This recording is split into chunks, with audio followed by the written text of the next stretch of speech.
Your lecturer is Craig L. Simons. Dr. Simons is the Ernest J. King Distinguished Professor of Maritime History at the U.S. Naval War College and Professor Emeritus of History at the U.S. Naval Academy. His books include The Battle of Midway and World War II at Sea, A Global History. The opinions and assertions expressed herein are those of the instructor and do not necessarily reflect the official policy or position of the U.S. Naval War College or the Department of Defense. This series of lectures contains images which may disturb some viewers, including documentary wartime footage.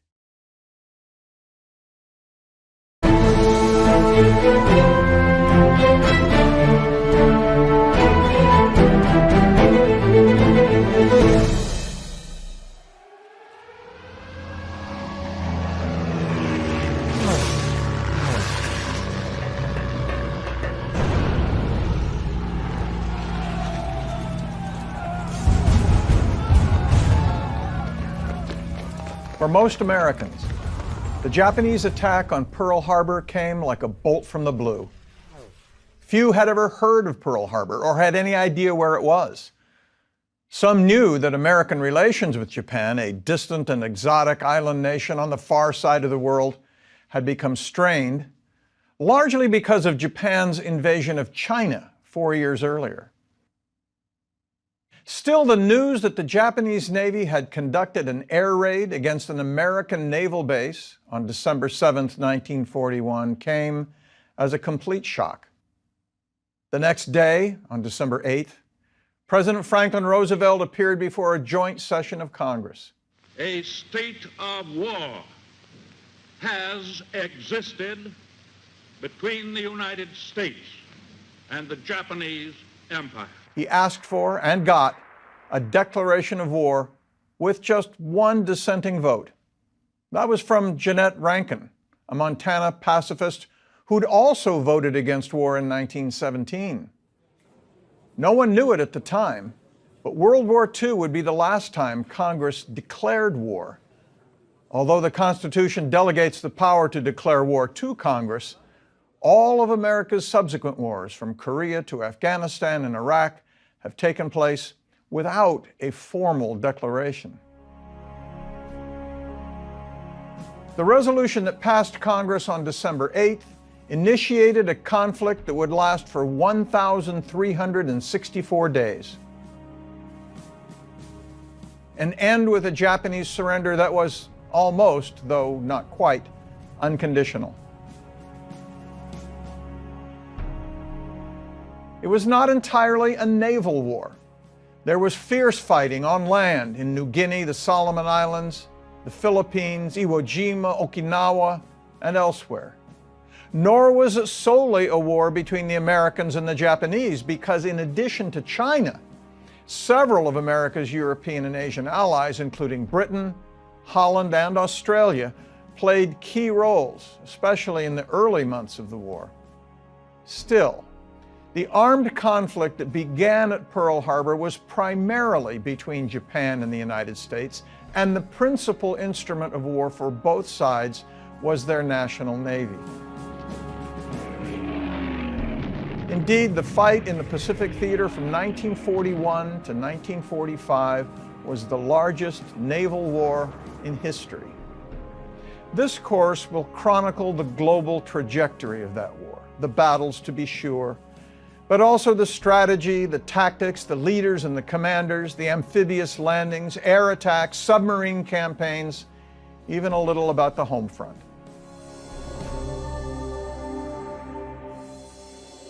All historical events have deep roots, and the origins of U.S.-Japanese antagonism stretched back at least to the beginning of the 20th century.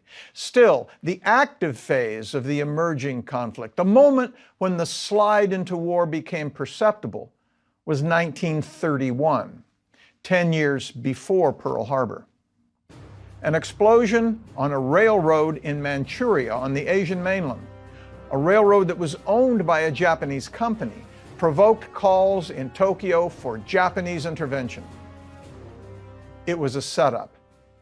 The explosion had been the work of the Japanese army to create a pretext for invasion. The Japanese moved into Manchuria, occupied it, and quickly turned it into a puppet state, which they called Manchukuo.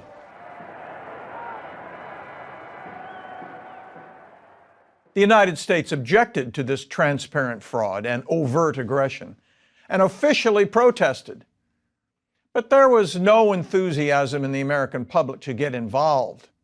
For one thing, the United States, like the rest of the world, was in the midst of the Great Depression, and the Midwest was suffering a severe drought that triggered what has been called the Dust Bowl. Most Americans felt they had more pressing problems than what was happening on the far side of the world. Then, too, it had been just a little over a decade since the U.S. got out of the First World War, an adventure that by 1931 many Americans decided had been a mistake. Consequently, there was little or no public support for coming to the rescue of distant Manchuria, wherever that was. The early 1930s constituted an era of profound isolationism in the United States. In a public opinion poll conducted in 1935, 75% of Americans said they would support a constitutional amendment that would require a national popular vote before the United States could go to war at all. The furthest the United States government was willing to go to demonstrate its disapproval of Japanese actions in 1931 was to withhold formal recognition of Manchukuo as either a legitimate state or a Japanese conquest. The idea for this policy of non-recognition originated with U.S. Secretary of State Henry Stimson and was known as the Stimson Doctrine. If you behave badly, Stimson declared, the United States will not approve of your actions or acknowledge the result.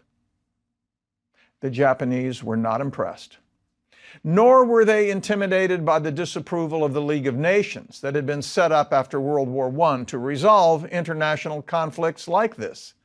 The League formally condemned Japan for its aggression in Manchuria. We found that the Japanese occupation of this large part of China was not justified on the ground of self-defense.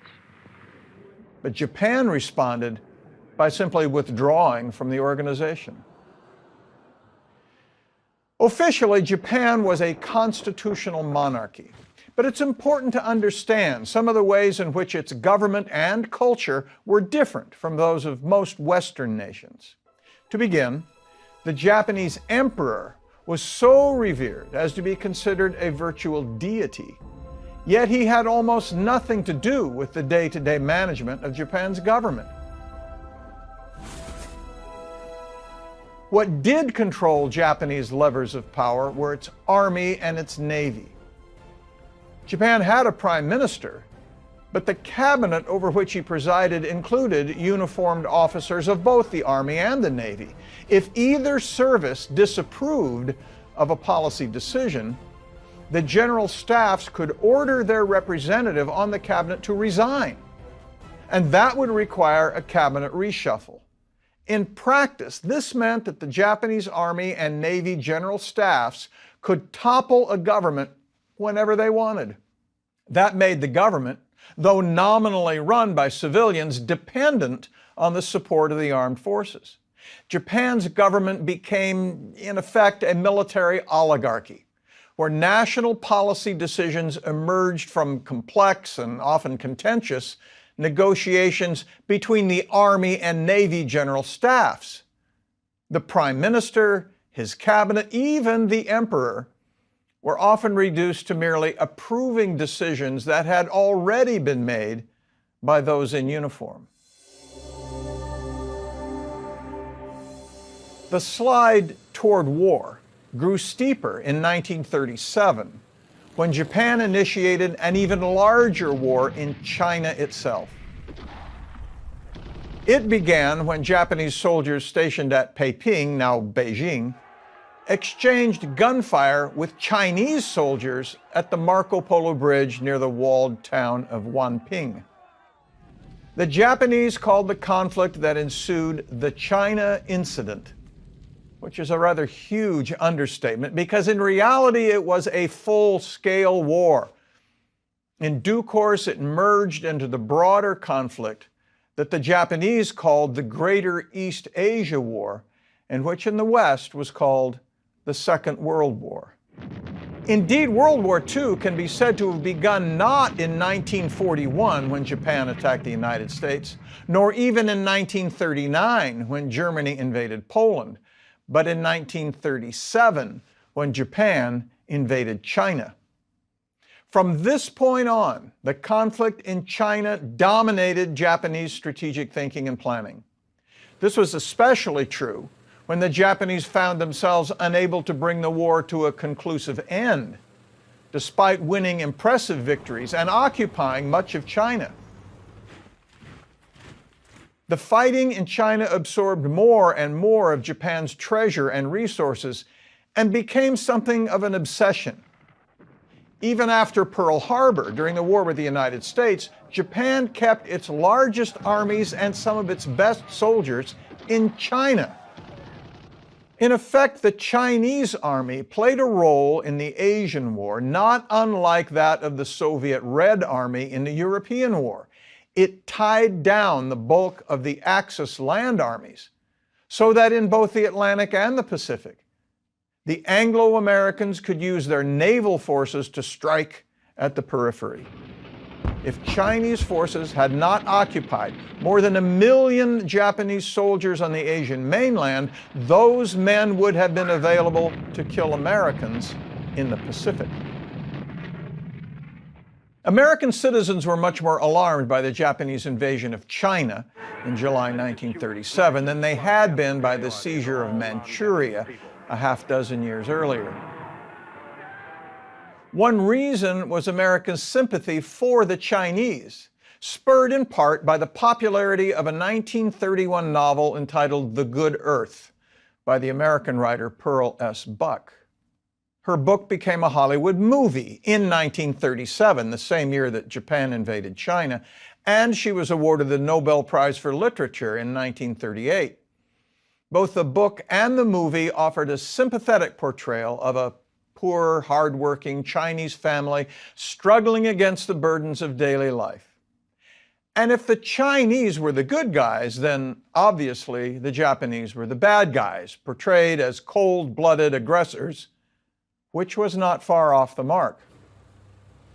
Even more galvanizing to American attitudes was the so-called Rape of Nanking that December. The Japanese had been frustrated by the fact that despite several one-sided victories, Chinese Generalissimo Chiang Kai-shek refused to acknowledge defeat and simply retreated to fight another day. And so the invaders unleashed their modern armies against Chinese cities. The attack on Nanking was especially notorious. As many as 200,000 Chinese may have been killed in this assault, though the precise numbers are hard to pin down.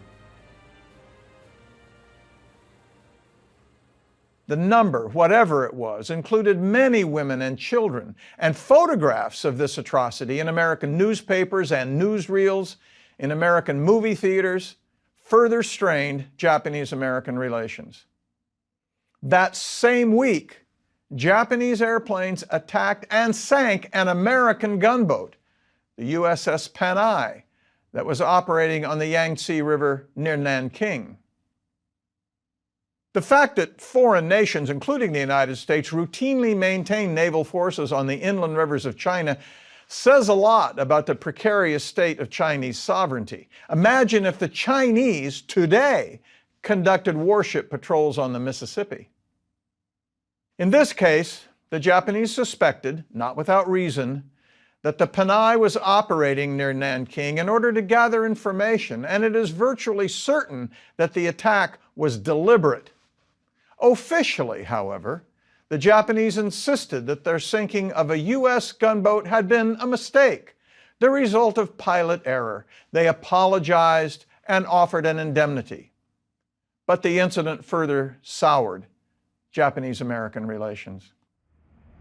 In the meantime, Japanese armies pushed ever deeper into China, and they continued to win victories, though by 1939, they were having trouble administering the vast territory they occupied. The war began to feel like a quagmire, and Japanese army leaders began looking for a way out. Another problem was that most of the materials that Japan needed to prosecute the war, like iron, rubber, and especially oil, all had to be imported, much of it from the United States. This created an uncomfortable and, to many Japanese, an intolerable dependency.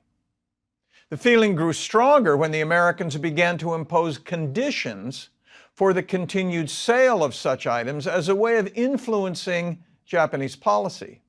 In effect, the United States began using economic sanctions to coerce the Japanese into good behavior. Japanese officers, who by now effectively controlled the government, found this entirely unacceptable. As they saw it, the Americans had put them in a position where they would either have to accept whatever demands the Americans made in order to purchase the raw materials they needed, or find a way to obtain those commodities elsewhere. These were the circumstances on September 1st, 1939, when Germany invaded Poland to begin the Second World War in Europe. The swift German conquest of Poland, and soon afterward of Norway, Holland, and shockingly of France, drew admiration from the Japanese warlords on the other side of the world, who were encouraged to sign the Tripartite Pact with both Germany and Italy. That agreement obligated the signatories to assist one another, but only if one of them were attacked by, as the agreement put it, a power not already involved in the European War or in the war in China. In 1940, there were only two such countries: the Soviet Union, which at that time was allied to Germany, though not officially at war, and the United States.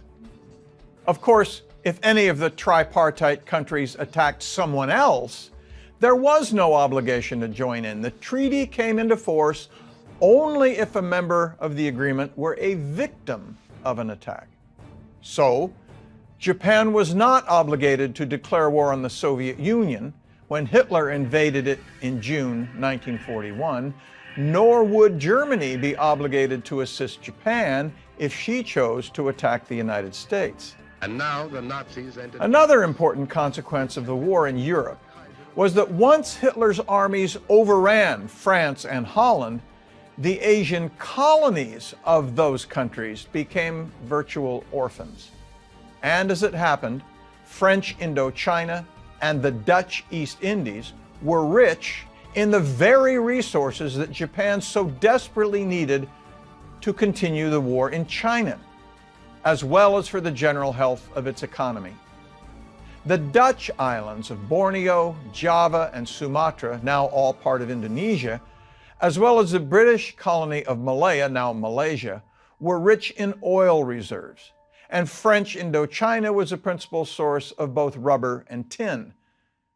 To the Japanese, the temptation to gobble up these orphaned colonies was irresistible.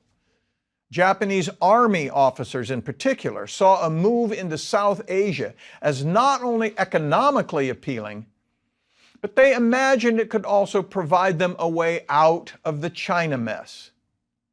It was a curious and in many ways a contradictory vision. To complete the conquest of China, the Japanese needed unhindered access to the resources of the European colonies in South Asia. If obtaining those resources meant war with Britain and Holland, and quite possibly with the United States as well, army leaders saw that as acceptable, so long as it enabled them to resolve the situation in China. Of course, it was by no means certain that a Japanese move southward did mean war with the United States. It seemed unlikely that the Americans would fight to defend the colonial empires of European powers. So one option for the Japanese was to seize those European colonies in South Asia and ignore the United States altogether. The problem with that option was that Japanese oil tankers carrying petroleum from Borneo or Sumatra to Japan would have to pass through or around the American-held Philippines. That meant that the Americans would still have their hand on the valve that controlled the flow of essential resources to Japan. To Japanese leaders, that was not acceptable. To them, it seemed logical, even necessary, to seize the Philippines too. And that, of course, did mean war with the United States. As for the United States, the outbreak of war in Europe in 1939 did little to change the minds of the isolationists. Franklin Roosevelt, for one, believed that the survival of Britain and the defeat of Hitler was critical to American national security. And so he did all he could to push America toward preparedness. But he was constrained by the public mood. One thing he could do was enlarge the Navy. When Roosevelt became president in 1933, he funneled $238 million of public works money to naval construction. The next year, he backed legislation to bring the United States Navy up to the limits allowed by the Washington and London naval treaties. That legislation, the Vinson-Trammell Act, authorized the construction of 1 new aircraft carrier, 65 destroyers, 30 submarines, and nearly 1,200 aircraft. 2 years later, after Japan announced its withdrawal from the treaty system, Roosevelt convinced Congress to fund 2 more aircraft carriers, as well as 6 heavy cruisers that had initially been authorized back in 1929, but which had never been built due to the Depression. Naturally, these decisions added to the Japanese conviction that the United States was arming for an eventual showdown. They were not entirely wrong. For more than 20 years, the United States had focused much of its planning, training, and wargaming on a possible clash with Japan. For the most part, this was simply due diligence, as naval officers prepared contingency plans for the future. Indeed, during the 1920s, the Navy developed a whole series of so-called color plans, each color representing a possible foe. Red for Britain, black for Germany, green for Mexico, orange for Japan, and so on. But just as most Japanese naval officers considered the United States their most likely future enemy, U.S. Navy officers considered Japan their most likely foe. So they focused most of their attention on Plan Orange. The first version of the plan was sketched out as early as 1911, and though it underwent regular revision and adjustment, the basic outlines remained unchanged. The Americans assumed that the war would begin with a Japanese assault on the Philippines. In response, American and Filipino ground forces would withdraw into defensive positions on the Bataan Peninsula and hold out there for 6 months. That would buy time for the U.S. battle fleet to gather in Hawaii and steam westward for a showdown with the Japanese Navy somewhere in the Western Pacific, an engagement that would decide the war. Plan Orange was a contingency scenario, not government policy. But for more than 20 years, it informed the requests the U.S. Navy put forward for budget and planning purposes. The fall of France in June 1940 shocked Americans. It did not affect the determination of the vast majority to stay out of the war, though it did convince some that a German victory in Europe was possible, maybe even imminent. It seemed prudent, therefore, for the United States to make more strenuous military preparations, not to enter the war, but to defend the Western Hemisphere in the event of a German victory. On July 19, 1940, Less than a month after the French capitulation, Congress enacted the single largest naval appropriation in American history, adding no fewer than 257 warships to the fleet, very nearly doubling its size. The Two-Ocean Navy Act, as it was called, authorized an astonishing 18 new aircraft carriers, 7 battleships, 33 cruisers, and 115 destroyers. By itself, this was a force nearly as large as the entire Imperial Japanese Navy. Despite an enormous price tag of more than $8.5 billion, it passed the House 316 to 0, demonstrating a remarkable unanimity. The fall of France affected American war planning too, and this was due in large part to the American Chief of Naval Operations, Admiral Harold Stark, whose curious nickname was Betty.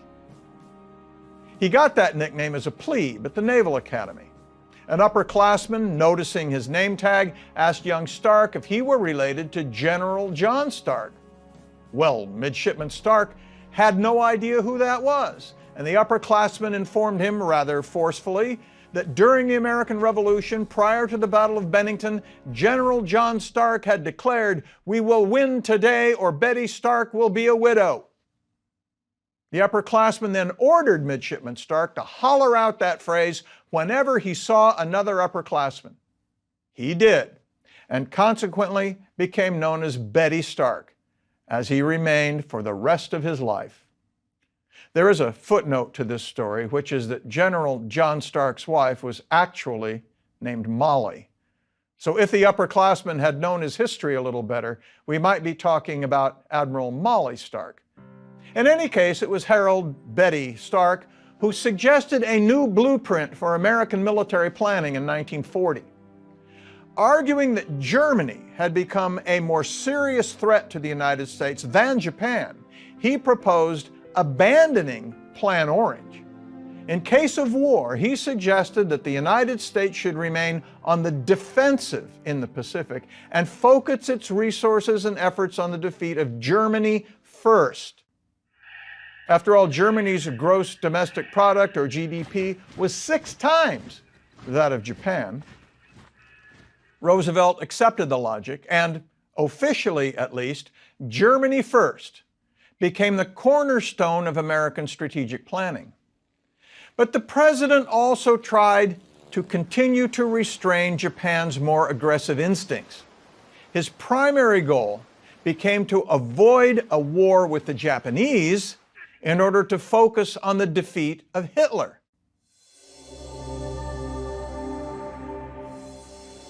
Roosevelt believed that one way to inhibit Japanese adventurism was to relocate the American Pacific Battle Fleet from the west coast of the United States to Hawaii, where he hoped it would exert a restraining influence. The commander of that fleet, Admiral J.O. Richardson, was unhappy about the move, mainly because it complicated his logistics and his training program. He was also annoyed that in order to disguise the reason for the relocation, the administration announced that Richardson himself had requested it. Well, that was not the case, and Richardson flew to Washington to protest personally to the president. At one point in their conversation, Richardson told Roosevelt that the senior officers of the Navy do not have the trust and confidence in the civilian leadership of this country. That was a shocking thing to say to the President of the United States, especially one who had always been an enthusiastic champion of the Navy. Roosevelt did not react at the time, but from that moment on, Richardson's days in command were numbered. On February 1st, 1941, Roosevelt named Admiral Husband Kimmel to replace him. When Richardson demanded to know why, Secretary of the Navy Frank Knox told him, "The last time you were here, you hurt the president's feelings." Absent that, it might have been Richardson and not Kimmel in command at Pearl Harbor on December 7th, 1941. While Roosevelt sought to restrain Japanese aggression in the Pacific, he kept his main eye on Europe and the Atlantic. Hitler, having swallowed up most of Western Europe, now threatened to starve Britain into surrender through a U-boat campaign against British convoys that brought food and lend-lease goods from the New World. The United States remained officially neutral in that struggle, but FDR authorized what he called neutrality patrols by the U.S. Navy out into the Atlantic. At first, this consisted of a few destroyers steaming around in the Western Atlantic, but as convoy losses to the U-boats escalated, he gradually expanded their operational range and authority. Soon they were acting as virtual escorts for British convoys, a fact that was kept secret from the American public. Inevitably, the commitment of American warships to the protection of British convoys led to confrontations between U.S. destroyers and German U-boats. In September 1940, a submerged U-boat fired a torpedo at the American destroyer USS Greer. It missed, but Roosevelt expressed his outrage to the public during a fireside chat a week later. Whether his displeasure was genuine or feigned, Roosevelt announced that from now on, American vessels in the Atlantic would not wait to be threatened before opening fire. When you see a rattlesnake, he declared, you do not wait until he has struck before you crush him. Meanwhile, the United States had an ace up its sleeve in dealing with Japan. That ace was American oil, the essential ingredient of any modern industrial society. Japan imported about 80% of its oil from the United States, which was then the world's largest producer and exporter of crude. So far, Roosevelt had avoided using oil as a weapon to leverage Japan's behavior. He knew that it was the life's blood of the Japanese economy, and he did not want to back them into a corner. Still, when Japan invaded French Indochina in September 1940, on the ludicrous premise that it was protecting local citizens there from the Chinese, Roosevelt squeezed harder, ordering a freeze on Japanese financial assets. Some in the administration wanted to go further and embargo oil too, but Roosevelt feared that that would provoke a war. So in a kind of compromise, the U.S. cabinet voted to embargo high-octane aviation fuel while allowing Japan to buy crude oil at the same level as in past years, but only if they paid in cash. Then in August 1941, while Roosevelt was meeting with British Prime Minister Winston Churchill aboard the British battleship Prince of Wales off Newfoundland, Assistant Secretary of State Dean Acheson suspended Japan's access to cash. And the practical effect of that was that Japan lost access to American oil. By the time Roosevelt returned to Washington, it was too late to reverse that policy without looking irresolute, and so the embargo stood. 2 months later, in October 1941, Japanese General Hideki Tojo became Prime Minister of his country, eliminating even the premise of civilian control of the government. After that, there was hardly any doubt about the direction of Japan's future policy. The Japanese Naval General Staff ordered its operational commanders to prepare for hostilities. And in Kagoshima Harbor, near the southern tip of Japan's home islands, where the topography was similar to Pearl Harbor's, Japanese carrier pilots began making practice runs against anchored ships.